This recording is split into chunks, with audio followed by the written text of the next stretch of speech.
తక్కువ పెట్టుబడిలో నెలకు 50,000 నుండి 10 లక్షలు సంపాదించాలనుకుంటున్నారా? ఈ వెబినార్ లో జాయిన్ అవ్వండి.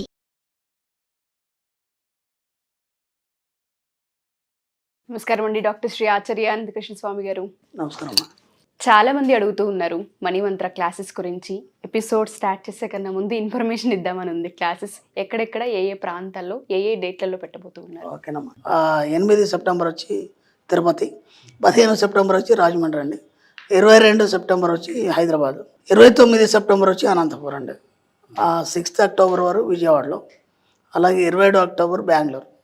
అక్టోబర్ వరకు మన షెడ్యూల్ ఫిక్స్ అయిపోయింది. ఒక్క అడుగు డబ్బు అయిపోయింది, డబ్బు మీ జీవితాన్ని మార్చేస్తుంది అన్నారు. అసలు నిజంగా నాకు వినడానికి చాలా బాగా అనిపించింది.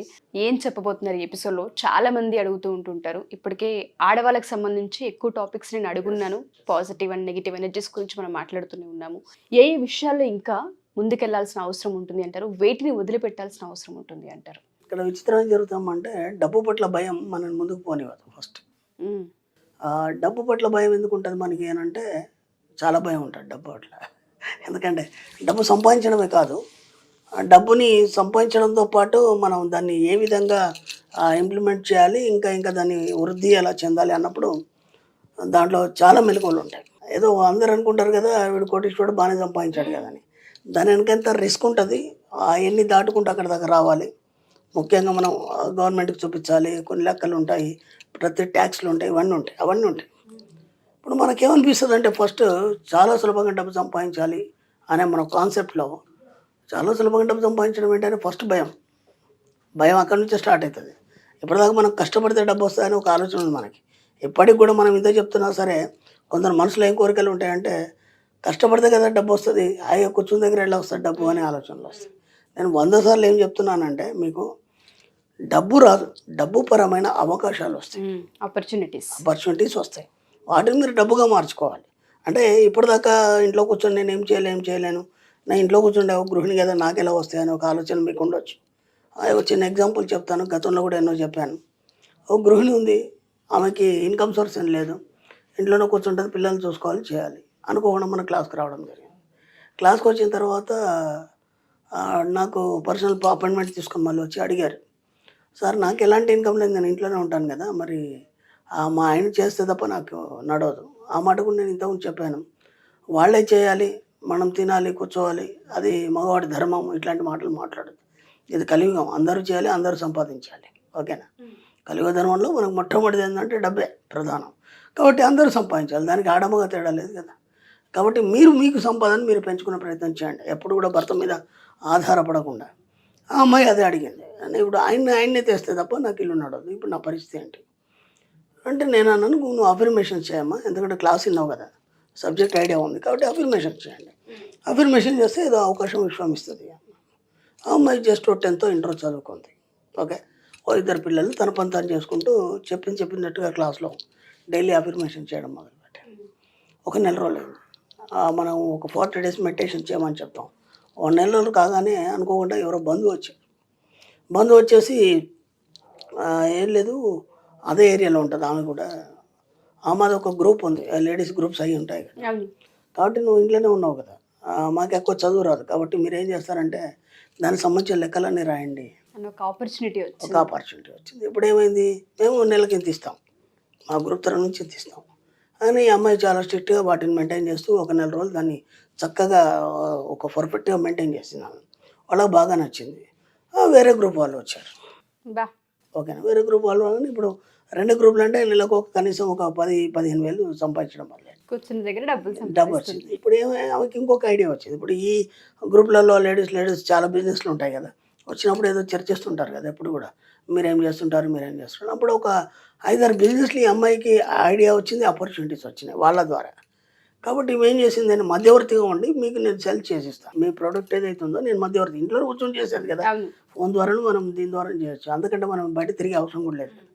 ఇప్పుడు ఇది కాకుండా ఏమైపోయింది, అట్లా ఒక 4 బిజినెస్లు ఆమె మధ్యవర్తిగా ఉండేసి దాన్ని సెల్ చేయడం కానీ ఇలాంటి ఇతరులకు చెప్పడం కానీ, దాంతో నెలకి 50,000 ఇన్కమ్ స్టార్ట్ అయిపోయింది. ఆ తర్వాత అమ్మాయి ఏం చేసింది, ఈమెనే ఒక ప్రొడక్టివిటీ మొదలుపెట్టేసి గ్రూప్లో చాలామంది ఉన్నారు, దాంట్లో 10 మందిని తీసుకొని ఎంప్లాయ్మెంట్ ఇచ్చింది వాళ్ళందరికీ. ఇచ్చేసి తను ఒక స్థాయికి నెలకి ఇప్పుడు 1-2 లక్షలు ఈజీగా సంపాదించింది. సక్సెస్. ఎలా వస్తే నేను కూర్చుని దగ్గర అంటే ఫస్ట్ డబ్బు పట్ల భయాన్ని వదలాలి. భయాన్ని వదిలితే కానీ నీ దగ్గరికి ఏది రాదు. రెండు అనుమానం అని వదలాలి. మన సబ్జెక్ట్లో నమ్మాలి, పొందాలి. ఇవి రెండే ఉంటాయి మన సిద్ధాంతం. ప్రతిదానికి నువ్వు అనుమానం పెట్టుకొని ఇది ఇట్లయితే అట్లయితుందా, అట్లయితే ఇట్లయితుందా అని మనం లెక్కలేస్తూ పోతుంటే టైం వేస్ట్ అవుతుంది తప్ప ఒకసారి ప్రయత్నం చేయడం వల్ల తప్పేం లేదు. ప్రయత్నం చేయడం తప్పేం లేదు కదా. కాబట్టి వీళ్ళైతే ఒకసారి క్లాస్కి రండి. ఏముంది, ఎన్నో లక్షలు ఖర్చు పెట్టి ఉంటాం మన జీవితంలో ఇప్పటిదాకా. కనీసం ఇప్పుడైనా డబ్బు సంపాదించాలనే ఆలోచన వచ్చింది కదా. వచ్చినప్పుడు నేను ఒక్కసారి క్లాస్ అటెండ్ చేస్తే అక్కడ ఏమేమి చెప్తారనేది మీకు ప్రతి అర్థమవుతుంది. దాంతోపాటు అంటే డబ్బుని ఎలా సృష్టించుకోవాలనేది మనం నేర్పిస్తాం. ఇదంతా ఒక సిద్ధాంతం ప్రకారం ఉంటుంది, ఒక సిస్టమేటిక్ ప్రకారం ఉంటుంది. అదంతా స్టెప్ బై స్టెప్ మనం చెప్తుంటాం అనమాట క్లాస్లోకి వచ్చినాక. కాబట్టి ఫస్ట్ డబ్బు అంటే భయం మనకి, అందుకని డబ్బు రాదు. రెండు, డబ్బు సంపాదిస్తే చిన్న ఎగ్జాంపుల్ చెప్తాను. అప్పుడు మనం ఒక పల్లెటూర్లలో కానీ వాటిలో చూస్తుంటాం. ఏదైనా బంగారం కొనుక్కున్నాను అనుకోండి ఆడవాళ్ళు, ఏదో ఫంక్షన్లు అయితే ఎగ్జిబిట్ చేస్తారు కానీ మామూలుగా ఉంటారు. కానీ ఎక్కడైనా రోడ్డు మీద పోయేటప్పుడు ఎవడో లాక్కెళ్తాడని చెప్పేసి నిండా కప్పుకొని వెళ్తారు వాళ్ళు. అంటే అది నువ్వే భయాన్ని నువ్వు క్రియేట్ చేసుకోవాలి. ఎవరైనా లాక్కెళ్తారు అన్నప్పుడు ఏమవుతుంది, ఈ విశ్వంలో నువ్వేది చెప్తే అది అవుతుంది. కాబట్టి లాక్కెళ్ళడానికి ఏమైనా పంపిస్తుంది అది. అర్థమవుతుందా? చాలా సూక్ష్మం. కాబట్టి డబ్బు పట్ల కూడా నీకు అలాంటి భయమే. సంపాదిస్తే ఎవరేమనుకుంటారో, ఇప్పుడు అమ్మ వాళ్ళు బాగా ఉన్నోళ్ళరా అది ఇది అని మనం అంటాం కదా. లేదంటే ఇంకా కొన్ని మాటలు వాళ్ళకంటే తక్కువ అది అంటారు కదా. అనగానే మాకేదో దిష్టి తగిలింది, వాళ్ళు అట్లా అన్నారు. వాళ్ళు ఏమన్నారు, నువ్వు బాగా సంపాదిస్తున్నారు తప్పేమనలేదు కదా. వాళ్ళు అలాగే ఉంటారా, మీరు బాగా ఉన్నతంగా ఉన్నారని చెప్పారు, తప్పేముంది.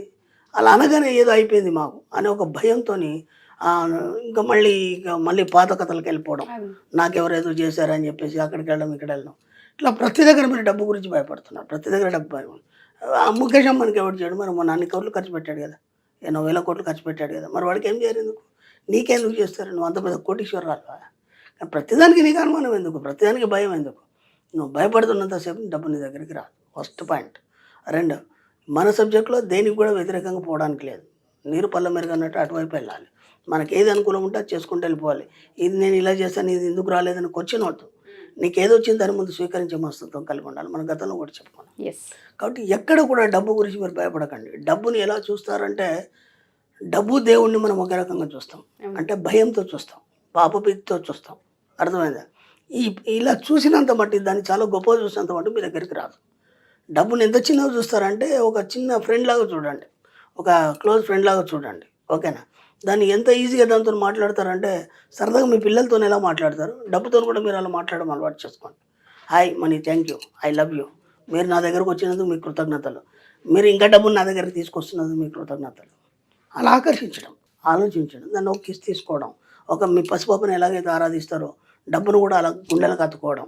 అలా భయం నుంచి మెల్లిమెల్లిగా ప్రేమ వైపు వెళ్ళండి, డబ్బు వైపు. అలా మెల్లిమెల్లిగా వెళ్తున్నప్పుడు ఏమవుతుందంటే మీ జీవితంలోకి బోలెడు డబ్బు ఆకర్షించబడుతుంది. నాకు బాగా నచ్చింది సార్ కాన్సెప్ట్. ఆ అమ్మాయిది ఆలోచన విధానాన్ని మార్చడమే డబ్బుని ఆకర్షించడం అన్న మీరు ఏదైతే చెప్పారో, నాకు ఆ అమ్మాయి థాట్స్ 10,000 నుంచి స్టార్ట్ చేసి వల్ల లక్షల్లో సంపాదిస్తుంది, నేను ఉపాధిని ఇస్తుంది అంటే చిన్న విషయం కాదు. ఒక క్లాస్ కనుక వాళ్ళు కనుక మేము ఏదో ఒకటి చేయాలన్న తపనతో కనుక రాగలిగితే ఖచ్చితంగా చాలా నేర్చుకుంటారని అర్థమవుతుంది. ఎస్పెషల్లీ ఆడవాళ్ళు. ఇప్పుడు అక్కడ డబ్బు ఆమెకి అక్కడ ఏమైంది, డబ్బు రాలేదు, డబ్బు సంబంధించి ఆపర్చునిటీ వచ్చింది. నేను అదే చెప్తున్నాను. కూర్చుని దగ్గర హాయిగా డబ్బు ఎలా సంపాదించడం అంటే డబ్బు రావట్లేదు అంటారు, దాని గురించి ఎన్నో మాటలు మాట్లాడతారు. అని పక్కన పెట్టండి కొన్ని రోజులు. ఇప్పటిదాకా మీ అనుమానాలు, చేదస్తాలు, మూఢనమ్మకాలు అని పక్కన పెట్టండి. ఎందుకంటే దాదాపు మనం ఇప్పటి వరకు కొన్ని వందల మందిని మనం వాళ్ళ యొక్క అచీవ్మెంట్స్ చూపించాం. ఇంకా మీరు నమ్మకుంటే ఇంకెప్పుడు నమ్ముతారు? అవునా కాదు? కామెంట్స్ కానీ లేకపోతే అచీవ్మెంట్స్ కానీ బోలెడు చూపించాం. ఇప్పుడన్నా ఒక అడిగేయండి కనీసం డబ్బు వైపు. మీరు అడిగేస్తేనే కదా స్టార్ట్ అవుతుంది. మీరు అడిగేస్తే అది మీది వైపు అడిగేస్తుంది. మీరు దాన్ని చూసి భయపడుతున్నంతసేపు అది దూరంగానే ఉంటుంది. ఒక్క అడుగు జీవితాన్ని మారుస్తుంది. ఇక డెసిషన్ వాళ్ళ చేతుల్లోనే కాదు, ఒక్క అడుగు డబ్బు వైపు వేయండి, డబ్బు మీ జీవితాన్ని మారుస్తుంది. Wonderful sir. Thank you sir, thank you so much. Thank you.